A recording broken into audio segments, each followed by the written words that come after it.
Over the past year, one of the most requested videos on our channel has been Please do sword tut I am SDOPMOTON and INJGO, and I want to know how to FO sword FIGHTS and MOVSPLZ so GOODD. If you didn't catch that, he said he wanted a sword fight tutorial. Sword fights are really not my expertise. I've actually only animated 2 videos with sword fighting in my entire life. But since this tutorial has been requested so often, I decided I would animate a LEGO sword fight and then tell you guys what I learned from the process. That video is on the channel now, but first, let's get into a few tips that I learned from making.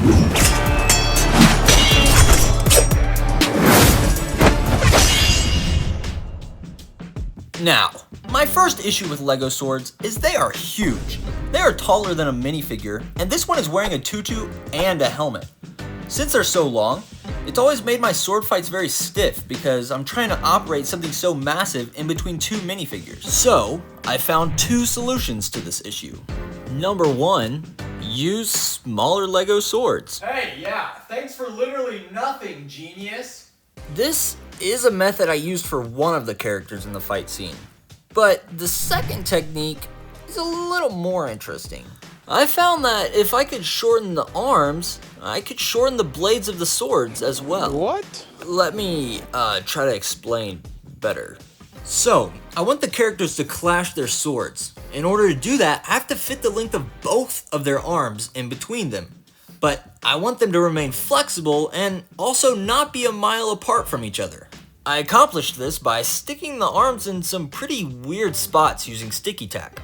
Doing this allows me to get the characters closer to each other while also remaining more flexible, as well as giving me some cooler poses, which is the next thing I learned.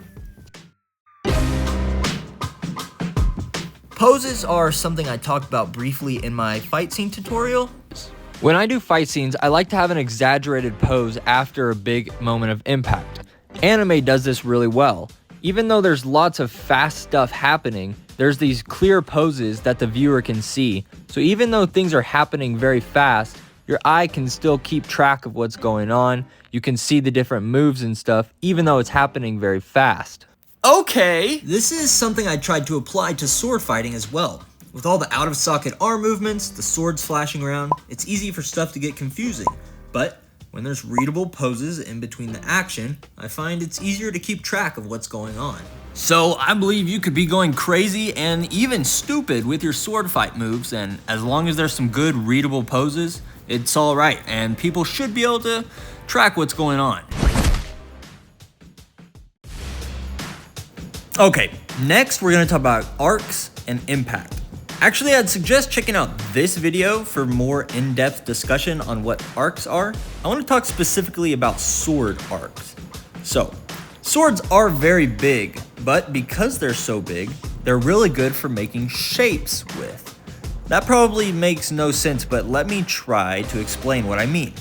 When I animate, I'm trying to create a shape with the objects in the scene. For example, in this animation, I'm trying to follow the arc of a circle. Since swords are so big, it makes it really easy to track the shape, even if it's only making half of a shape. So while animating swords, keep in mind this idea of creating shapes, or half of a shape. And once you apply arcs, this should keep your sword fights from being stiff and add more of a flow, which then brings us to impact. Impact is basically just when 2 objects or an object collides with something solid. Since swords are solid objects, they need a bit of impact when they collide. I created this simply by making them bounce slightly once they touched, by making one of the character's arms move down slightly, and then moving back upwards to show the force of the hits. This is a really simple concept that I think can be perfected just by a bit of practice. My final tip, and the one that I found the hardest, is choreographing the sword fights. The best way I found to get around this was to do a quick, more scuffed version of the moves I had in mind. That way I would have an idea of the process and challenges it would take to complete the choreography, so I wouldn't get stuck while I was in the middle of animating a scene, because I didn't know how to work around it or what was going to come next. But since I had already kind of done a test version of it, I was a bit more prepared. The final bonus thing I did was watching loads of other people's sword fight animations. I learned a lot from them, so I've linked a playlist of my favorite ones down below. And that's it, guys. I hope this wasn't completely useless and somebody found something helpful in here. I feel like this stuff is extremely specific, and just like the stuff that I learned from the process. I think there's a lot of other stuff, but I think that comes more with experience of just actually animating stuff for yourself. So get out there and animate and just practice and don't give up. I had a lot of fun animating the sword fight, and I'm glad to have a bit of knowledge to share with you guys, and I really hope it was useful. Thank you for watching, and catch you in the next one.